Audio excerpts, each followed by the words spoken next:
2026년 교육부 주요 정책에 대해서 한번 살펴보겠습니다.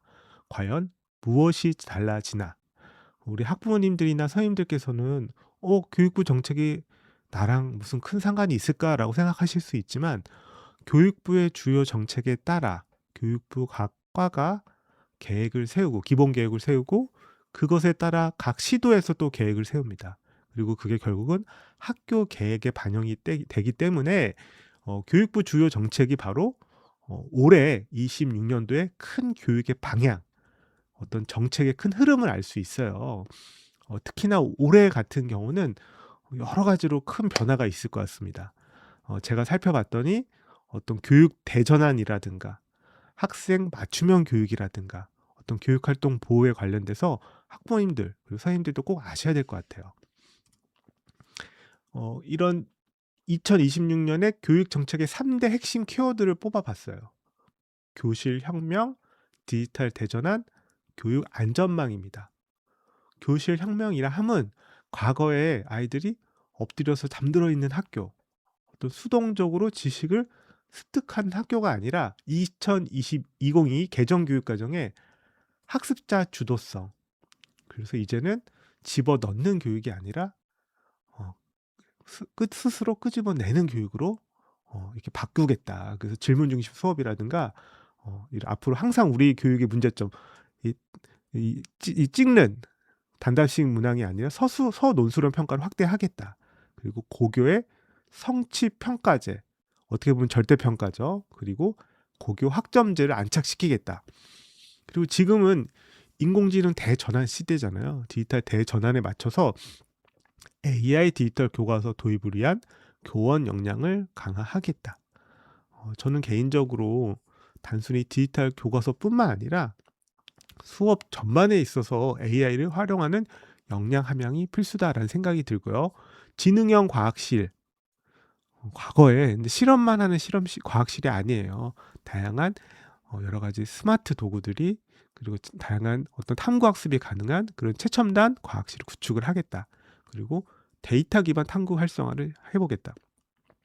AI가 있어서 많은 데이터를 빠르게 분석하고 거기에서 시사점을 분석하는 그런 교육이 좀 필요하다는 생각이 들고 교육 안전망, 이 교육 안전망이 학생들의 뭐 다치지 않고 뭐 그런 것뿐만 아니라 어떻게 보면 평생에 걸쳐서 밑거름이 되는 기초학력, 그리고 학생과 교사, 학부모가 교육활동에 잘 할 수 있도록 보호해 줄 수 있는 교육활동 보호, 그리고 수업에 집중할 수 있는 행정 업무 경감이 필요하다. 그래서 2026년도에 교육 정책의 3대 핵심 키워드는 교실혁명, 디지털 대전환, 교육 안전망입니다. 네, 고등학교 성취평가, 이런 절대평가 도입에 대한 논의가 계속 이루어지고 있어요. 국가교육위원회부터 여러 교원단체 요구까지 있는데 최대 난제가 뭐냐?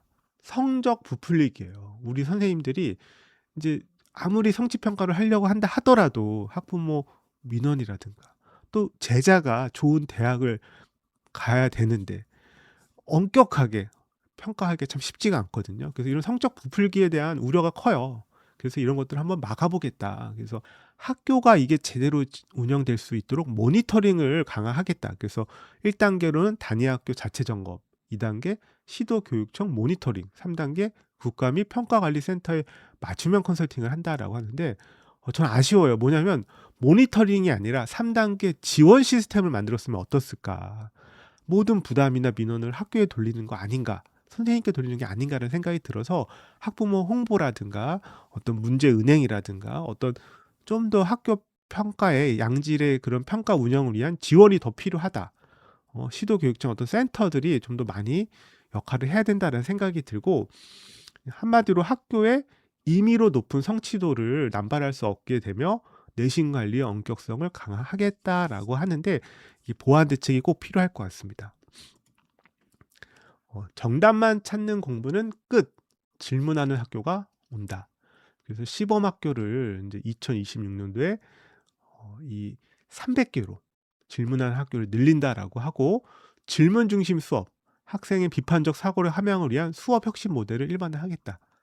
제가 주구장창 주장하는 게 하나 있어요. 바로 앞으로는 호기심, 모든 수업의 전 단계에서 예전에는 동기 유발을 수업의 앞 단계에서 했거든요. 근데 이제는 모든 수업의 단계에서 호기심을 유지하거나 확대하는 걸로 바뀌어야 된다. 질문을 할 수 있게 해야 된다. 정답은 AI가 찾아준다. 하지만 그 찾아준 정답에서 또 질문거리를 찾을 수 있는 호기심과 탐구심을 키워줘야 된다. 그리고 서논술형 평가가 강화된다라고 하는데요. 전국 단위 선도 교원을 3,000명을 양성을 하겠다. 초중고. 그래서 서논술형 평가 같은 경우는 평가의 공정성이나 신뢰성 논란이 항상 있거든요. 그래서 어떤 평가 루브릭이라든가 공동 채점이라든가 AI를 활용한 채점이라든가 이런 것들이 좀 많이 필요할 것 같습니다. 그리고 AI 학습 데이터인데요. 서논술형 평가 지원을 위한 AI 데이터 구축 및 채점 보조 기술 도입. 여기에서 학부모님들이 가장 우려하는 게 우리 아이에 대한 민감한 정보가 유출되거나 혹은 우리 아이가 AI를 학습 데이터가 이게 악용되거나 낙인되거나 이런 우려가 있거든요. 이런 거에 대한 정보 보안 그리고 국가 차원의 공공 시스템 도입이 필요할 것 같습니다. 네, 고교 학점제. 우리 학교에 없는 과목을 이제 온라인 학교에서 듣는다. 그래서 고교 학점제를 운영을 해봤더니 학교 규모가 큰 학교 그리고 교육 여건 주변에 교육 환경이 좋은 학교와 그렇지 못한 소규모 학교라든가 도서벽지 학교의 교육 격차가 벌어질 수 있겠다라는 우려가 있습니다. 선생님들이 다양한 학점을 개설을 하는데 교사 수가 중요하고 또 어떤 교사가 있느냐 이게 되게 중요하잖아요. 그럼 그런 것에 보완 대책으로 온라인 학교를 좀 더 운영을 강화하겠다. 그래서 26년도에 전국 단위의 수강 과목을 개설을 하고 개설 과목은 영어, 수학, 기초 과목, 뭐 기본 영어나 기본 수학, 다양한 선택 과목을 운영하겠다. 그리고 아까 제가 말씀드린 것처럼 소규모 학교라든가 읍면 도서 지역 학생들의 과목 선택권을 보장하겠다. 근데 전 좀 아쉬워요. 뭐냐면 아무리 우리가 온라인 교육의 질이 높아지고 이 플랫폼이 좋아져도 대면 수업보다는 좀 부족하거든요. 그래서 순회 교사라든가 어떤 센터, 뭐 교육청의 어떤 센터나 중점 학교를 좀 늘리는 것도 꼭 필요하다라는 생각이 들고 학교 밖 교육입니다. 지역 대학 연계, 전문대라든가 국립대와 연계 협력해서 고교 대학 학점 인정 과목을 개설하겠다. 그리고 직업교육 같은 경우도 일반고 2, 3학년 대상 전문대 연계 위탁교육을 확대하겠다. 지금 많은 대학이 수도권에 집중돼 있거든요. 그래서 이런 것도 교육 격차에 벌어질 수 있는 상황이 된다. 그래서 제가 항상 교육부나 이런 교원 정책에 반영하는 게 뭐냐면 그냥 정량적인 어떤 지원이 아니라 도서 벽지에 관련돼서는 교원 수라든가 예산이라든가 이런 것들을 차등해서 좀 더 집중적으로 지원해야 된다. 그렇지 않고서는 이런 고교 학점제는 의도는 참 좋아요. 우리 학생들의 수업 선택권이라든가 여러 가지 진로 교육 차원에서 의미가 있다라고 생각을 하지만 교육 여건에 따라 교육 격차를 더 벌릴 수 있는 그런 문제점을 안고 있다라고 생각을 합니다. 네, 2022 개정 교육과정. 네, 올해 적용되는 학년은 이미 초등학교 1학년부터 4학년까지는 적용이 됐고요. 초등학교 5, 6학년을 대상으로 적용이 됩니다. 그리고 중학교는 2학년 때부터 적용이 됩니다. 나머지 초1부터 4, 중1, 고1은 이미 적용 중인데요. 이게 상당히 중요해요. 학교 자율시간이라고 해서 학교 특색에 맞는 자율적 교육과정을 편성하게 되어 있습니다. 제가 근무하는 학교에서는 지역 연계 교육이라든가 아니면 소프트웨어를 활용한 약간 그런 연계 교육을 좀 더 강화하려고 하고 있고요. 또 진로 연계 교육이 핵심이죠. 이 초등학교 5, 6학년 같은 경우는 진로 전환기라고 생각이 들어요. 상급 학교 진학 전에 초등학교 6학년, 중학교 3학년, 고등학교 3학년에 이런 진로 연계가 잘 이루어질 수 있도록 학습과 진로 준비에 집중할 필요가 있습니다. 이런 것에 대해서 학부모님들이나 학생들도 잘 몰라요. 저는 이런 거를 학부모님들도 잘 안내를 해야 되고 중요한 건 학생들한테도 잘 교육을 해야 된다. 그래서 우리가 그 메타인지라고 하잖아요. 내가 어떤 취지에서 이런 교육을 받고 있는지에서 알고 받는 거랑 그냥 선생님이 가르쳐 주니까 일방적으로 공부하는 거랑 좀 다르다는 생각이 들어요. 그래서 개정 교육 과정이 올해 특히 중요한 시기다라는 것을 초등 교육 과정도 개편된다라고 합니다.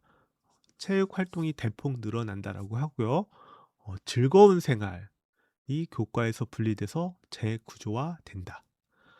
현재는 통합 교과를 초등학교 1, 2학년 같은 경우는 봄, 여름, 가을, 겨울로 이렇게 교과가 되어 있는데 그 안에 즐거운 생활의 신체 활동 영역이 있어요. 근데 이런 실체 활동을 별도의 교과로 독립하고 어떤 체육 식수를 확대하겠다. 그래서 예를 들면 1, 2학년에 건강한 생활이라는 교과를 신설을 해서 교과화를 하고 144시간을 운영하겠다라고 해요. 그래서 28년도에 전면 적용을 목표로 하고 26년도 올해에는 어떤 운영 모델이나 선도 교원을 양성한다라고 합니다.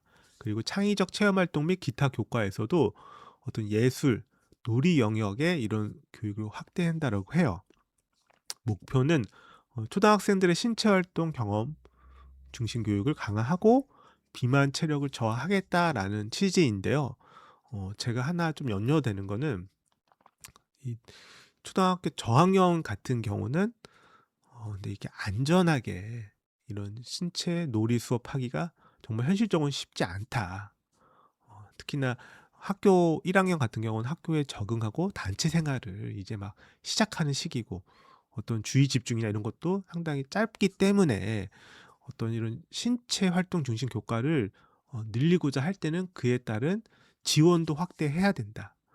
예를 들면 어떤 보조 인력이라든가 협력 강사라든가 안전 요원이라든가 이런 것들이 충분히 마련되지 않으면 이게 또 하나의 또 학교 부담, 또 선생님들의 부담으로 왜곡될 수 있다. 혹은 형식적으로 운영될 수밖에 없다. 그래서 취지는 좋지만 현장의 목소리가 충분히 담기고 이게 시행됐으면 좋겠습니다.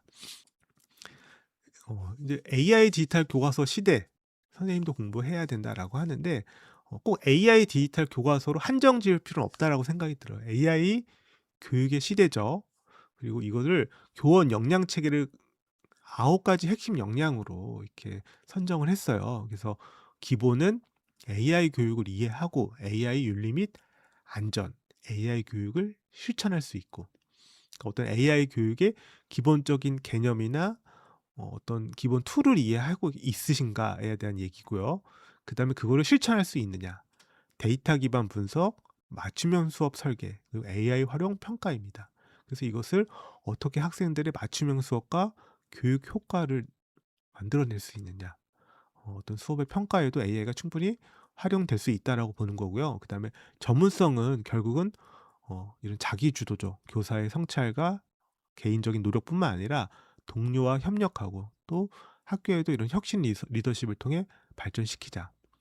요게 한 페이지에 이게 나와 있지만 정말 많은 걸 담고 있다라는 생각이 들고 진짜 이게 교육의 대전환, 대변화의 정말 큰 시작인 것 같은데 이에 대한 지원도 좀 필요할 것 같습니다. 그래서 찾아가는 학교 컨설팅이라든가 선도교사 양성을 한다라고 하는데 제 생각에는 이런 큰 변화는 모든 교사가 함께 동참할 수밖에 없고 그래서 선도교사뿐만 아니라 모든 교사의 지원 정책도 마련돼야 된다. 그리고 학교에 대한 지원도 충분히 해야 된다.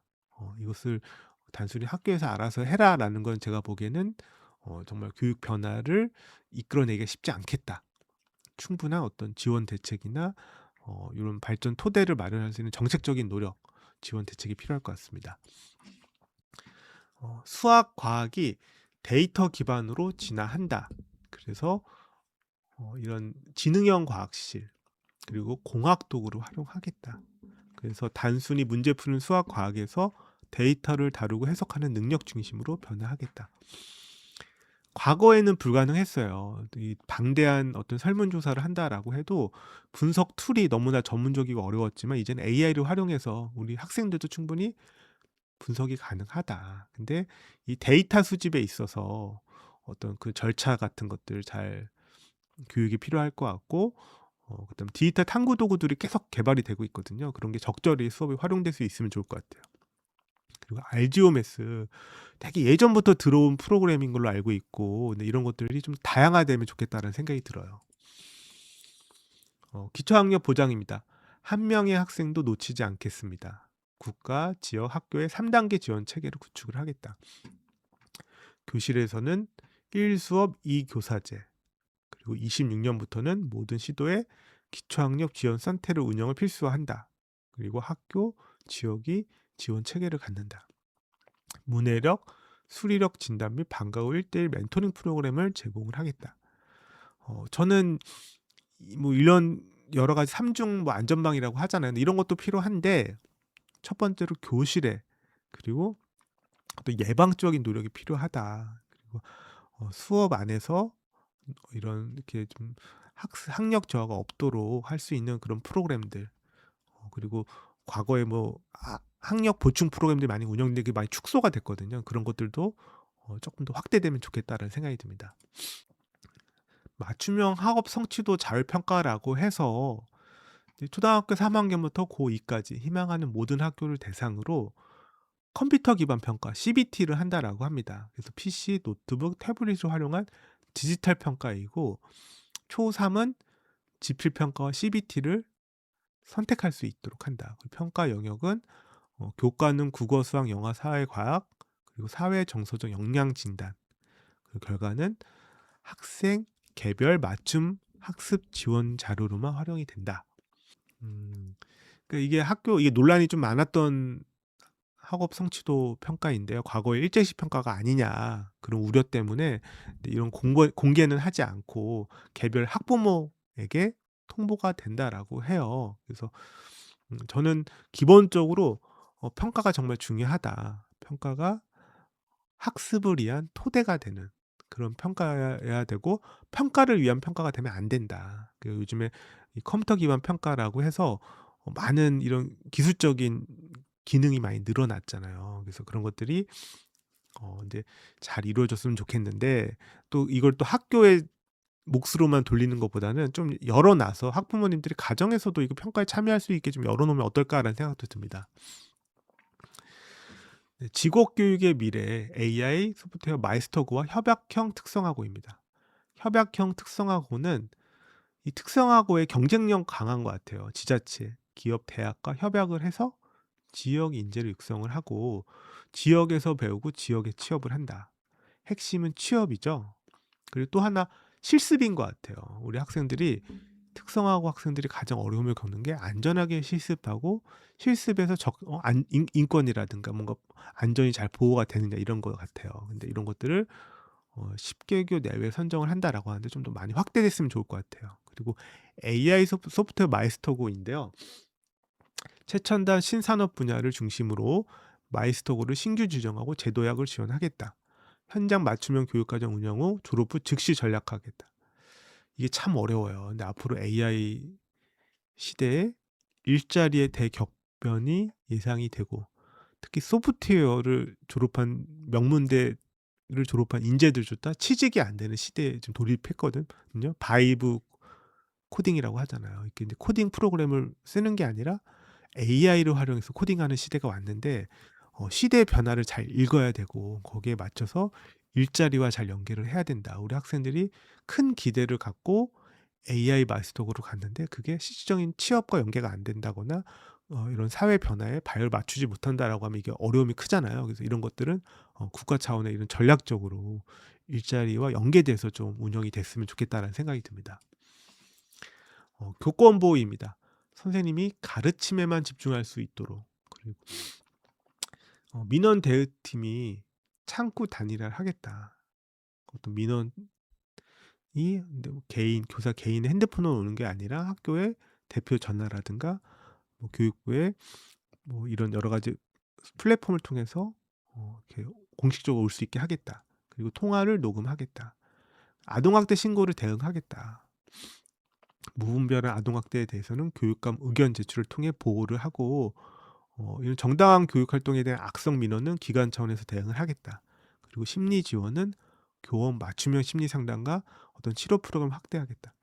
제가 교육청에서 이 업무 담당자였어요. 그래서 할 말이 참 많습니다. 그래서 우선은 이 민원과 상담에 대한 구분이 쉽지 않은데, 저는 학부모이기도 하거든요. 적절한 학부모의 요구는 선생님과 상담을 통해서 소통할 수 있게 창구를 열어주되, 간혹 특이 악성 민원인이 계세요.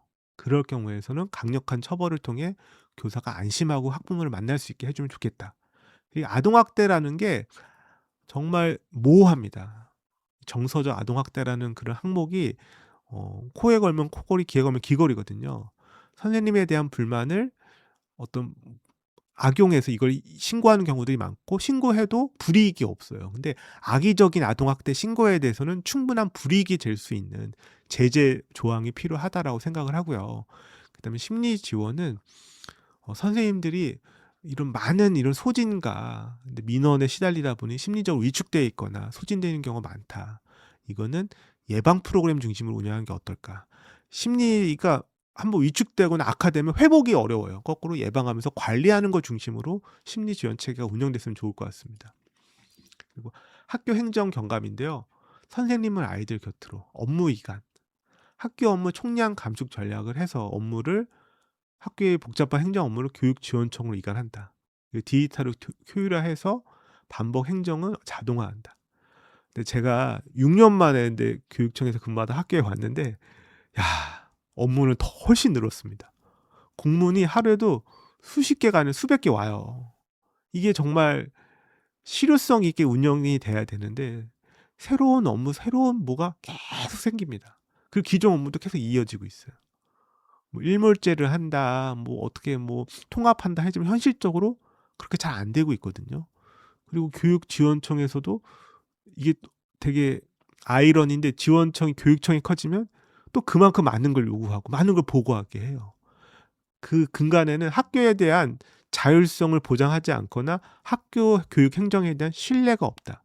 그리고 모든 책임을 학교에 돌리고 있는 게 아닌가라는 생각이 들어요. 그래서 이거는 정말 국정 과제급으로 저는 정말 과감하게, 학교가 교육기관이지 행정기관인가, 이거에 대한 정말 근본적인 정체성에 대한 또 확립이 필요하다.